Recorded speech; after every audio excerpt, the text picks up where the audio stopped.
Hey everybody, what's going on? It's Brittany here from the Idea Girl Agency, and I'm working with y'all today to show y'all exactly how to export a large amount of logo files or save a large amount of logo files using Adobe Illustrator. So this approach is great for graphic designers, entrepreneurs, anyone who has a logo suite or a large set of images and you need them, different colors. You have multiple files. So this technique is going to work for whichever project you are working on. So in this instance, I'm using a logo suite that I designed for one of my clients, and I want to make her several different color variations according to the color palette that I've created for her. I'm going to show you guys how to do that as well to make this process a lot easier. So first things first, I'm going to just take the logo that I'm working with. I'm going to just double click on it. Just make sure that I copy that. I'm going to hit Command C. That's Control C if you have a PC. And then I'm going to go ahead and create a new file. I'm going to hit File New. And I'm going to enter my preset details. I'm going to name this something easy that I can remember this by. So I'm going to put GB brand mark. My width is 1080 by 1080. If anything, we can adjust that later. Orientation is perfect. Artboards, we only need one for now. All of this is great. And then we're just going to hit create. So I'm going to tap my screen. Then I'm going to hit Command V. That's Control V if you have a PC. Then I clicked on my free transform tool that's in my menu.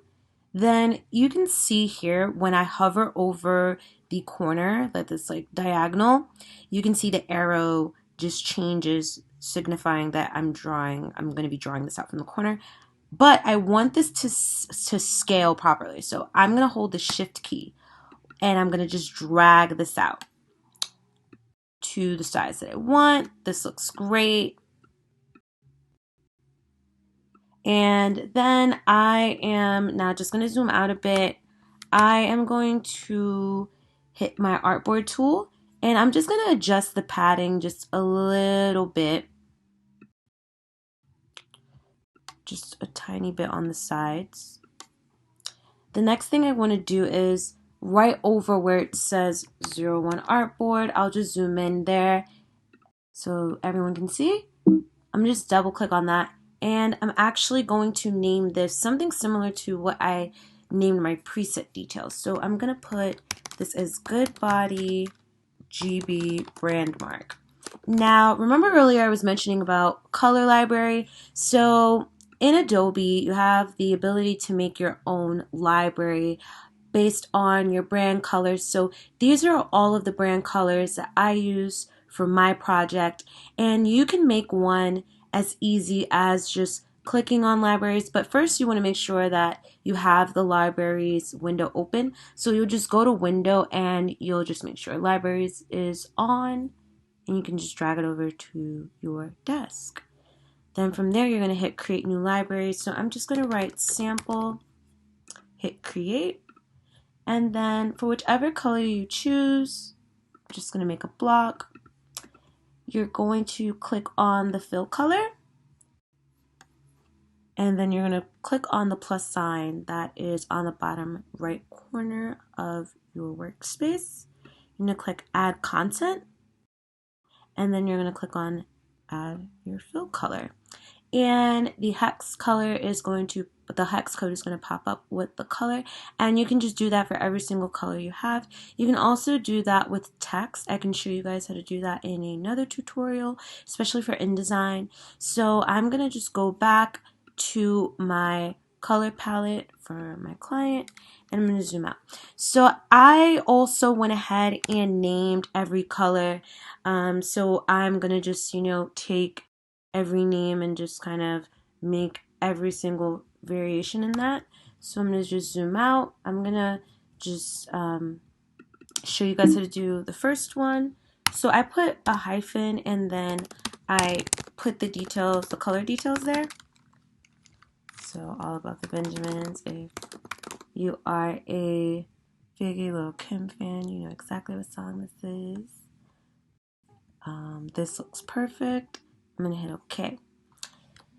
I'm going to zoom out, and as I am hovering, while I'm still on the artboard, while I am hovering over the title, I'm going to hit the Option key, which is the Alt key on a PC, and I'm going to drag this out with my mouse, and voila, I've made a copy. So again, you're going to hold the Option key, and you are just going to drag that out while holding the Option key. So I have about 10 different colors. So whenever I design logo suites, I make sure I create every single brand color for each logo. I create it in every single color, and then I also make a version in white and black. You always want a white and black logo, just because there'll be times when you're on a flyer and someone else is creating collateral for their event, and they might need your logo in a specific color unless they have a designer who can just recolor it, but that's a whole nother situation. So I have about 1, 2, 3, 4, 5, 6, 7, 8, 9, 10. I am just going to make 10 copies of these. And I'm just going to zoom through this part. And I'm going to just rename all of them as well. I'm going to hit the Shift key now. While I'm still on the artboard tool, I'm going to click on everyone while I'm doing that. Now I'm going to click the Option key and just drag all of this down there. Now I'm going to make one of these in every single color that I see, and I will also name all of them. So this is my technique, and this works super fast for me. I feel like this will make everyone's life easier as well. Hopefully this works for you in some way. 1, 2, 3, 4, 5, 6. Okay, so I made too many, and I'm just going to get rid of those. And then I am going to just name every single color. I remember every single one of these, so I'm going to just speed up this process.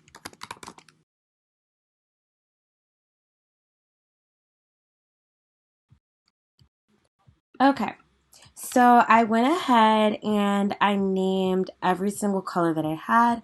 So then the next thing I'm going to do is you could either do two things. You could either go to File, Export, and hit Export for Screens, or you can hit Command Option E, which is going to be Control Alt E on your PC. And I'm going to hit clear selection, but I'm going to actually select them all again. I want to make sure everything is selected. So we named every single file and every single color that we need. So when I save my logos, I break them down by color, where they should go. So I make sure that I always make sure I always create a print version, and I also create a web version. So all of these are web versions. So first I choose the folder that I want this to go into. So I am just going to create something really quickly in my desktop, and I'm going to put this as, actually I can just save this where this belongs.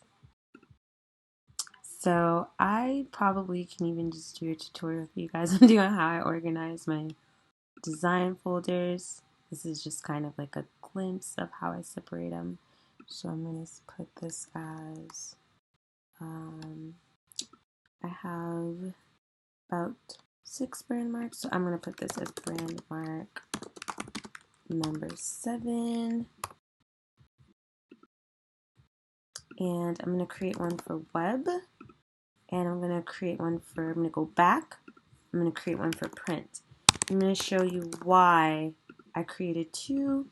So for web, those are the ones that were saved. I'm going to double click on that, and that is where all of our files are going to go. So you could either separate them by the kind of file it is into different folders. You don't have to get that specific, but you can. I will just make one folder in particular for P and actually, you don't have to do that. But if you want to get super organized, this is what it would look like. You would just make one for PNG, and then you would make one for JPEG. So I am going to first start off with the PNGs. I'm gonna hit choose, and then from there you can pick your format. So I don't need this to get any bigger than it already is. And then I'm going to add a suffix. So a suffix is going to go at the end of the document. I need whoever to know that this is for web. So I'm going to put web at the end, and I'm going to just, put parentheses around it. Format, I want to save this as PNG. So being that I'm separating the folders, I'm going to do one of these at a time. But if you don't mind putting your JPEGs and your PNGs together because they're both web files, you can. I do it sometimes. It's just up to you. It's just preference. So I'm going to hit PNG.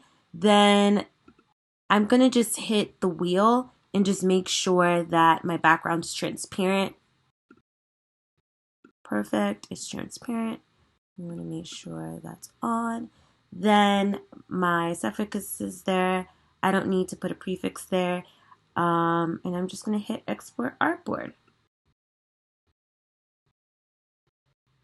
And all of my PNGs are being saved. And then I'm going to go, so yep, everything is loaded up to my drive. Then I'm also going to just do this one more time for the JPEGs. I'm going to go to my web folder again. I'm going to go to JPEG. And I'm going to hit export artboard. And everything is going to show up in my JPEG folder. Just like that. Easy. It's lit. So now that you've saved all of your web versions, you now want to save your print versions. So there's been plenty of times where I've printed something out online and it's looked so much prettier and brighter online than when I printed it out and I'm like, oh, it looks so lifeless and dull. And you're like, what happened? What happened is that we did not utilize the proper color values. So computers and anything that uses a blue screen, blue light in the background, they use RGB, which is red, green, blue, to make the screens that we look at the colors. For print, we have correct me if I'm wrong, cyan, magenta, yellow, and kit. I don't know if it's cayenne or cyan. I always mix that up. It's kind of like Ibiza or Visa. It's one of those things for me. Anyways, we're going to hit File, and then we're going to go to Document Color Mode, and we're going to switch this on to CMYK. Now, the colors are going to get a little duller. And that's because we have taken it from being viewed on a screen to kind of just like what it would look like if we had it in our hand, if we printed it out. You can also just, print it out in your printer if you want to just double check this. So now that we've switched it, I am also going to hit export for screens again. This time I'm going to change my suffix and I'm going to put print. And then I'm going to change my format and I'm going to change it to PDF. So now this is going to be a PDF that can be opened up in Illustrator. As long as the person is Illustrator, you have Illustrator, you can open it up. So I'm going to go back to my files and I'm going to go back to brand mark number 7. I remember we created a print folder earlier, so I'm going to double click on that. Make a folder for my SVG files, which is very similar to an AI file, but not everyone has Adobe Illustrator. So I like to give my clients SVG files and Adobe PDF files just in case. Adobe Illustrator PDF files just in case. So I'm going to make one for PDF just so it's easy for them to find. I'm going to start off with PDF first, and then I'm just going to make sure everything is good, and then I'm going to export. And then we got one more set, and that's going to load up. And we are going to just do our last set. We're going to do our SVG files. And also, giving away SVGs, it's kind of like giving away the natives, but it's not giving away the natives. As designers, we do have the right to keep our native files. It's kind of like the client shouldn't have to see what goes into the logo. It's when you go, like, it's the same thing as going to a restaurant and ordering a lobster and you wanting to know the recipe that the chef made. The chef does not have to give you the recipe. You're paying for the lobster, not for the chef's recipe, the operations that went into it, the overall finished product. So it's the same thing as when musicians own their masters. You know, the more masters you own, the more ownership you have, the more control you have, which is what we're all striving is for ownership. Okay, we're gonna hit choose. Then we're gonna go to export artboard, and we have officially learned how to export multiple logo files at one time with ease. And you learned a bit more about organization, how my process is when it comes to brand identity and saving files and offboarding clients. If you'd like to learn a little bit more, let me know. Leave some feedback in the comments. Let me know what type of videos you'd like to see. Thanks so much, guys, for tuning in. Bye.